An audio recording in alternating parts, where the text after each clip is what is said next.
All right, everybody, welcome back to the coach's desk with your host, Coach Binzi. And we are here today to do an interview with one of Jamaica's very own track and field legend in the person of Yohan Blake.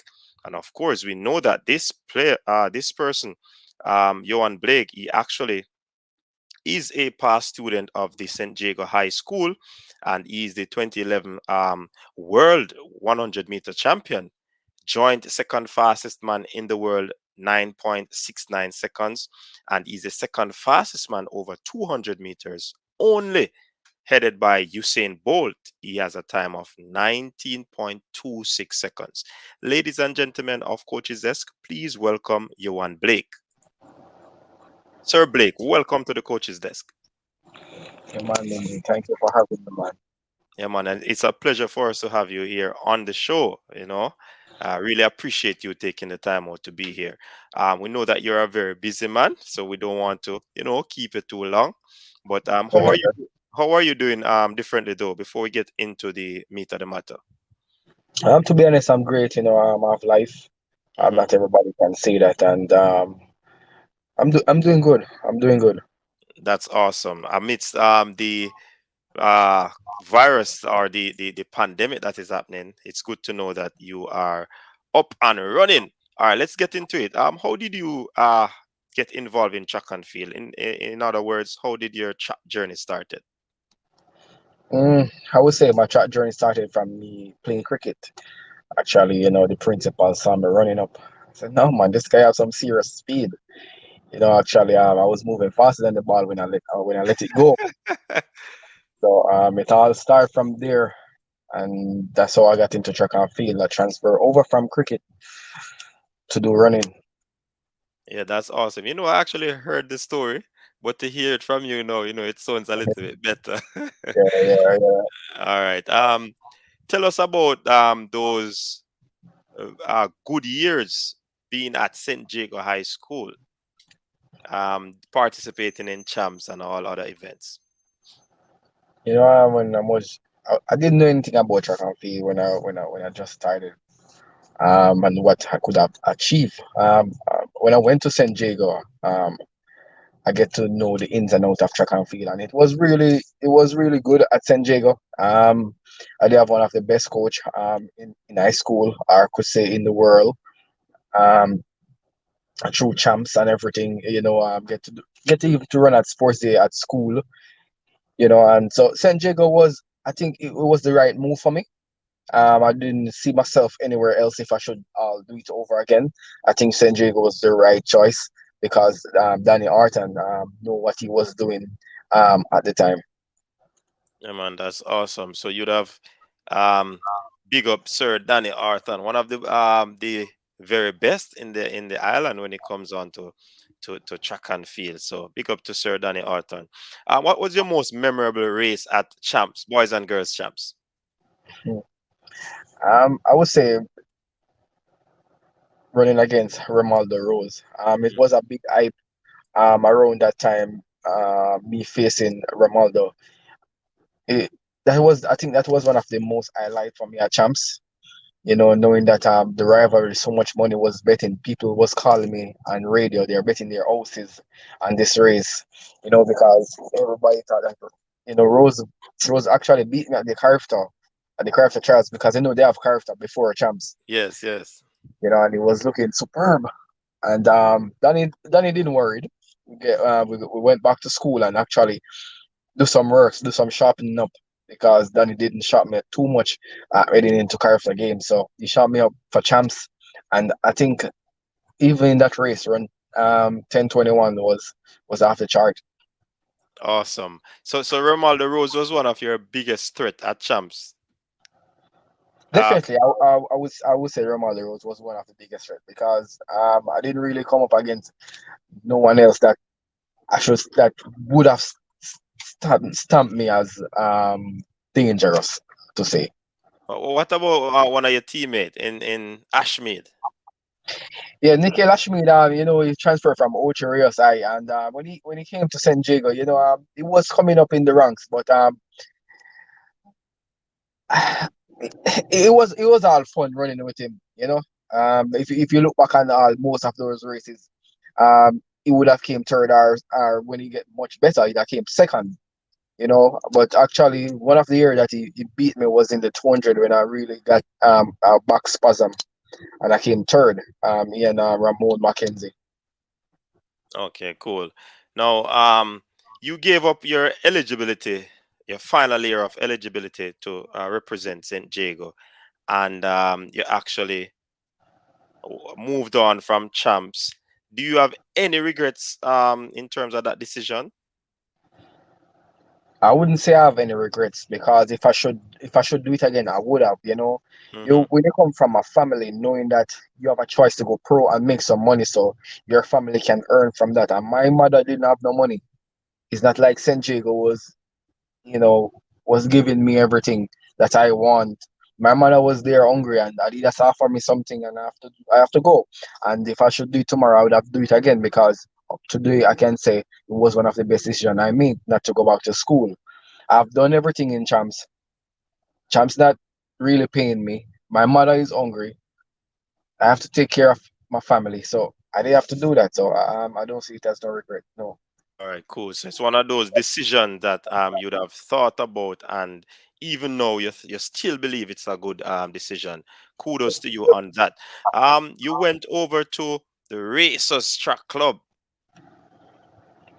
Tell us about life at Racers as well as having Usain Bolt as training partner. Life at Racers was great. I've one of the best coach, or could I say the best, arguably the best coach in the world.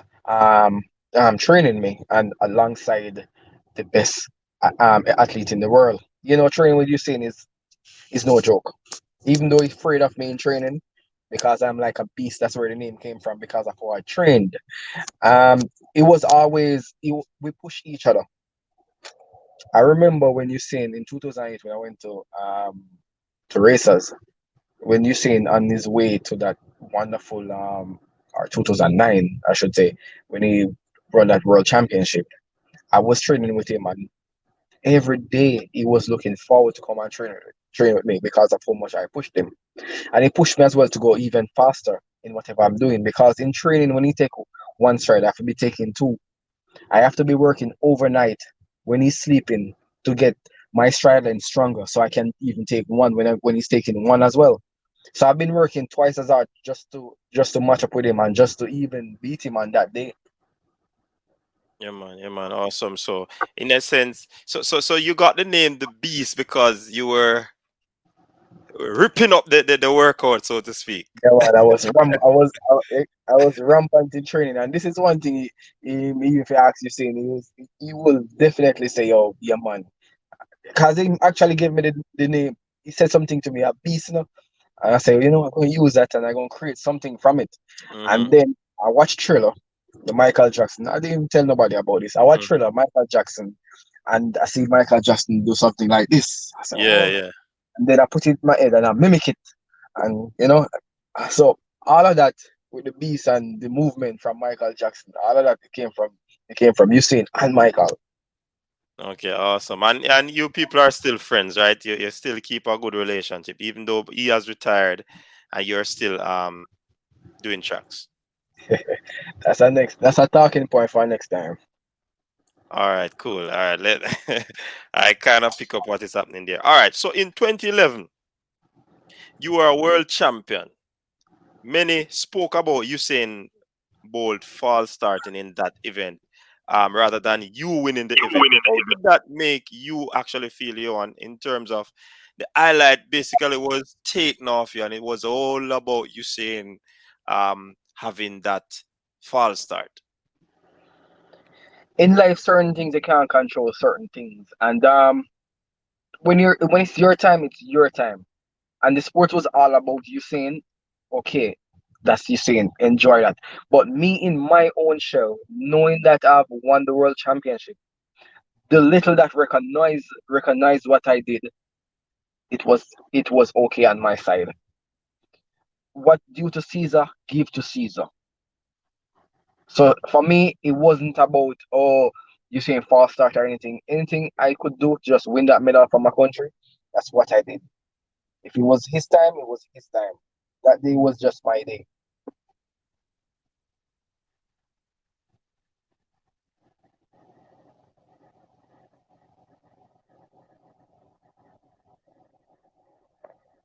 Sorry, I was muted. So you're saying that basically once it's your time, you would have to won that race, regardless of if Usain was in it, yes or no. That's Yeah, basically man. what you're saying.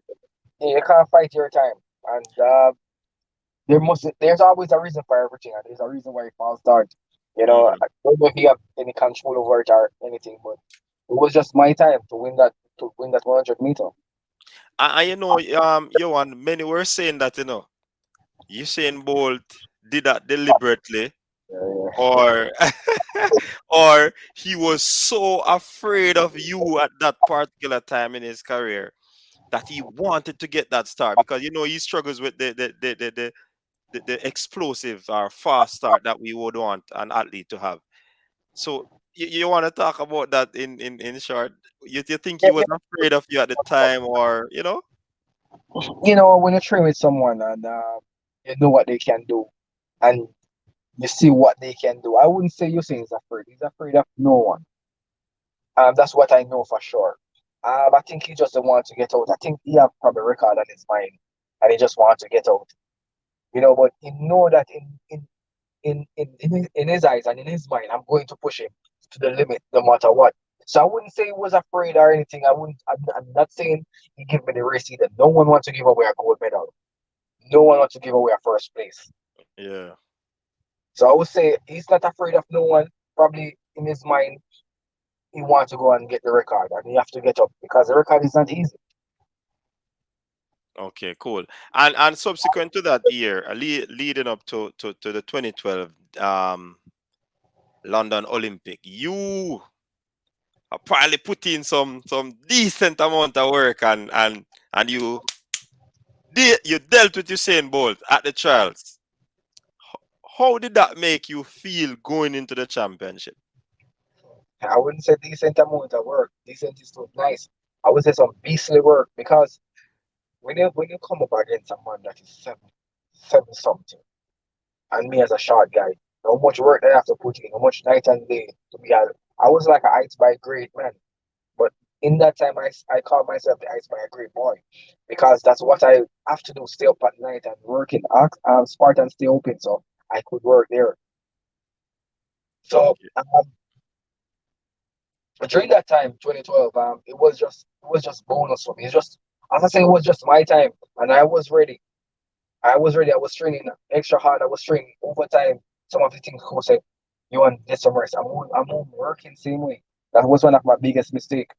Well, one of my biggest problem of overworking, but it helped me. Okay, cool. So putting in those work, I heard people talking about it, that the the, the the extra work is always good for athletes, like the core and all of these work, right?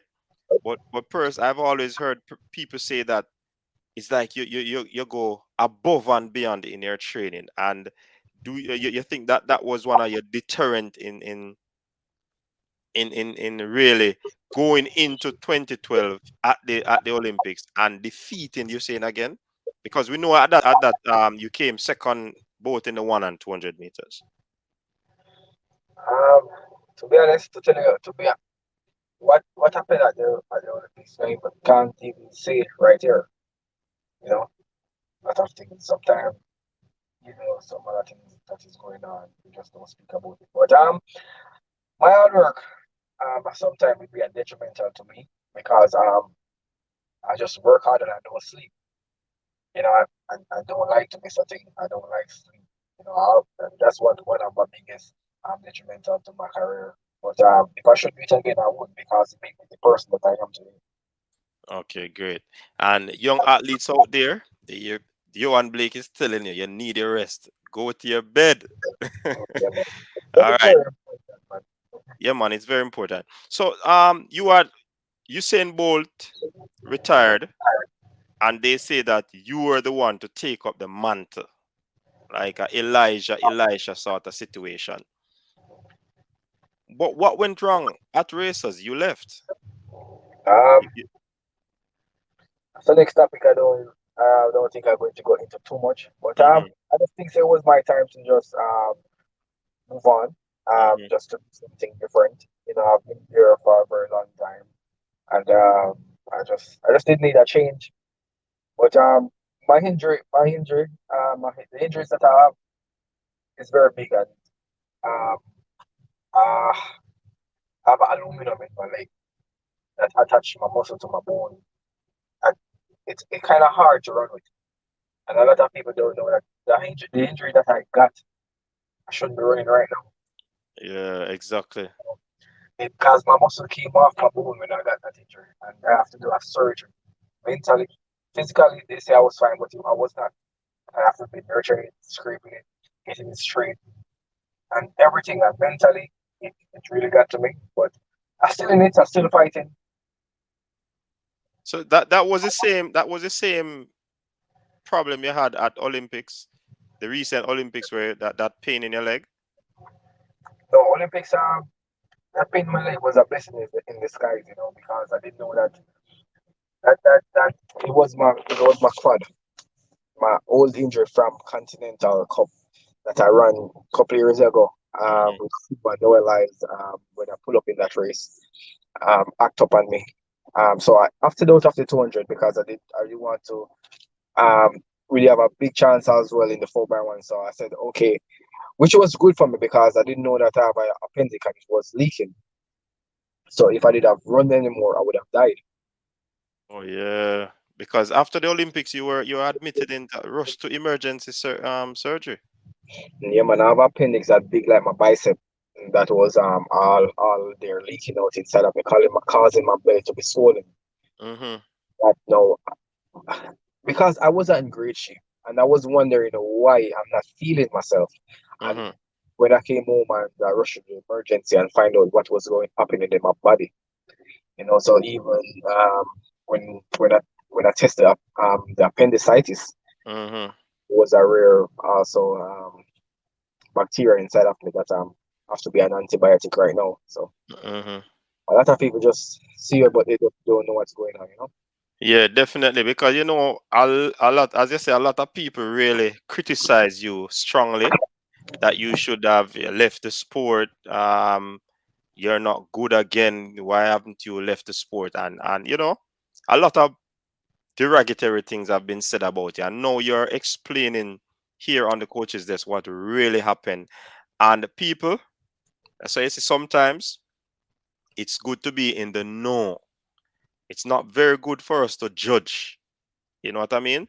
So here's just Yohan is explaining that he had a rare case of you imagine when the appendix bursts, a rupture, and it leaks, it's like it is pouring out all sort of garbage in your body, But, and it was good that you pulled out of that race. We're it really happy. was great. But you know, for me, what people say, I like the outpouring of how they feel about me because they help me to be stronger. It don't get to me. I really embrace what they're saying. Actually, call me whatever you like. One thing I learned from Tiger Woods is that they say Tiger Woods was finished. They say everything about Tiger Woods, and they come back and they show you, listen, I won the Masters. What can you say now? So I embrace all of that.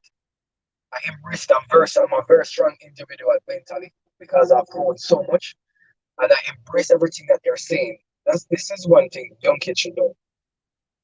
Do not take negativity as a bad thing. Take it as a good thing. Embrace it.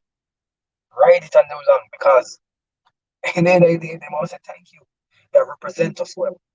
In the end of the day, they are going to say that because what I have achieved, mere me, very few people can achieve that. Yeah, man, that's awesome, because many times the sports persons out there, like yourself, Johan, they don't really deal with the criticism very well, enough for you to be saying that. That's a plus for you. And besides, it would have to be some mental fortitude for you to come back after that injury, I'm telling you, because man. it it when I heard about it and what transpired of the muscle being ripped off the bone and all of these things, that's a career ending injury. It is.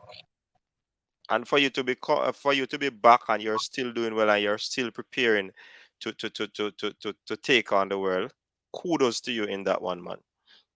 Um, let us move on. In terms of your former coach, Glenn Mills, everything is good between you two, right? I noticed you didn't want to mention anything about you saying, but I have to ask you this as well. Um, well, from my leave, I haven't really say anything to him. Hmm. I don't have much to say if I see him, I would not mind.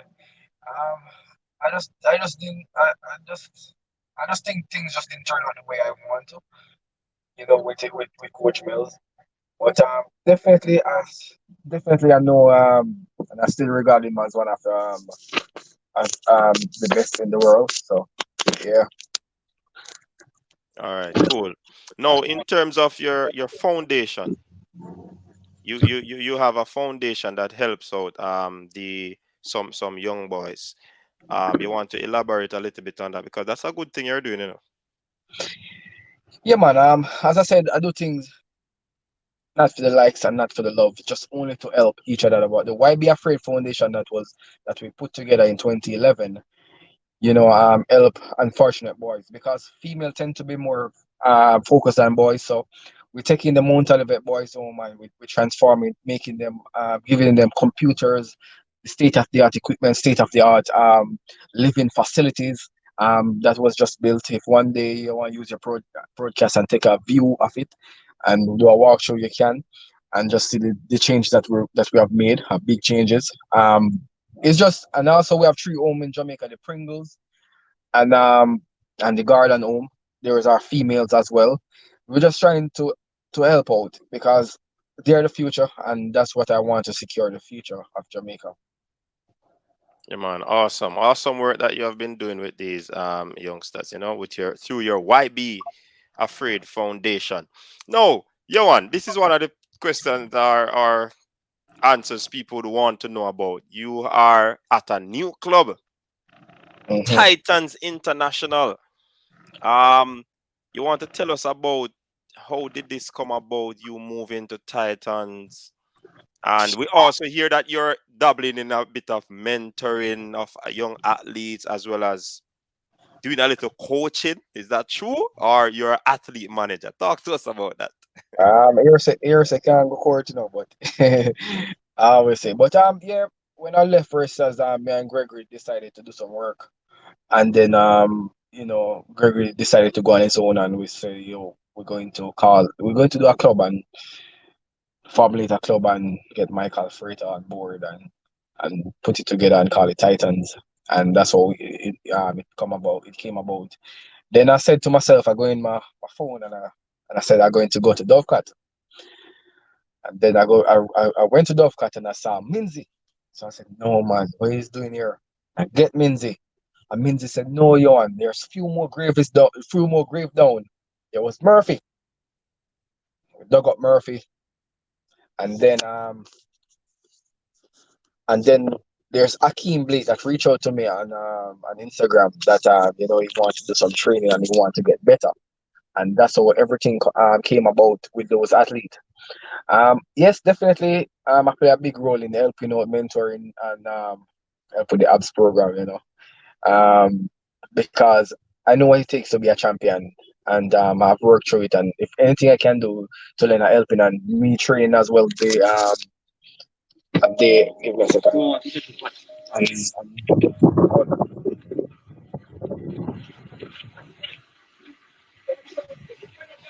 Me training as well, and everything going on well. It's just Mikey and Gregory. Their mind, they have learned a lot, not just only from Stephen Francis and Coach Glenn Mills, but they have learned a lot through their career, and they know what athletes go through. So for me, it's a plus, and this year should have been a great year for me. But regardless of what happened, but if you see what happened to Murphy and Lindsay, they're coming back when everybody doubted them. Yeah, I noticed that, man.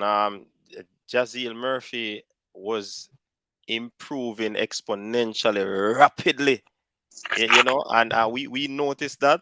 Um, so we're looking forward to Javon Minze, which is my cousin. Big up yourself, Javon, and Jazil for to do great things coming next year. That's what you're alluding to, right? Jesse Murphy and Kemar Bailey Cole, and also Akeem Blake and many more. Okay, That's what okay. I'm alluding to. Yeah, man, great. We see you doing the abs work, you know, Johan. We see you up on the hill Yeah, yeah, yeah. Definitely, administering the definitely, ab work. So definitely. it's good for those youngsters to have an experienced person like you who would have been there and done that, a world beater. Um, talk to us before we run off. That 19.26 seconds. One would say that if you had gotten that turn right, you would have been the world record holder right now. What say you? You know the aim. When I sat in Brussels that day, and me and Coach Mills and Usain was there. Usain said, "You and you can't run corner, so just take it easy on the bend, and then just fire on the straight." That day I was young and I didn't know how to run the corner, to be honest. And I just did what I can to stay in a striking position. So when I came off, I could have flown and go through the line, and that's what I did. Um, trust me, I didn't hear set. So I I take my time. If you see that little delay, so Yeah, yeah. I was in a different zone. I was just in a different zone because I did have the flu. I wasn't feeling well. So I was in a different zone, man. If if I could turn it back, I would have done enough things different. Trust me. Uh, Absolutely, absolutely. But you know, that was one of your great one of your great races, and it was something to watch, man. To see you come in that straight and start to hammer as we Yeah, coaches definitely.